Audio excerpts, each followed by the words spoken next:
Welcome to the Good Times We Share. Today we're going to be sharing with you a very simple but tasty grilled vegetable recipe. We hope you enjoy it as much as we do.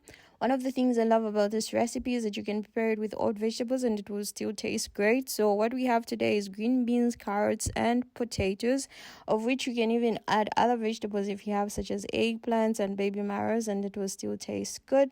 The second thing I love about this recipe is that you can cook a whole lot and just preserve them in the fridge frozen, and after time it will still taste good once you warm them. So first step to this recipe is you're going to prepare your potatoes because they take the longest to cook. Peel them and cut them like so.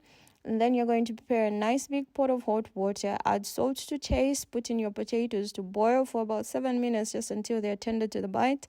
And whilst they're cooking, you can get back to your carrots. Prepare your carrots. I know the hassle of peeling carrots when they're in this state, so please try your best to remove all the peels.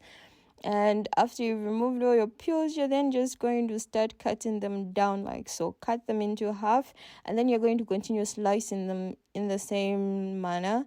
Once you get to this point, you're just going to cut them into half because you need them in nice big chunks because you're grilling them. So do this with every carrot. Be nice and gentle as you are. Be patient with it. And yeah, once you're done, get back to your potato pot. Check if your potatoes are cooked. They are breaking easily, so they are done. Drain off the water. Put them in a nice big bowl and coat them with some butter. The amount of butter you put depends on the amount of potatoes you have. So once that is done, do it gently so that you don't break them up. Put them onto your grill. And one piece of advice is your carrots and your potatoes, your carrots and your green beans should never be salted, no matter what mix. All the other vegetables can be salted, but never your carrots and your green beans. So once that is done, drizzle some olive oil on them, and at this point you can spice them however you want.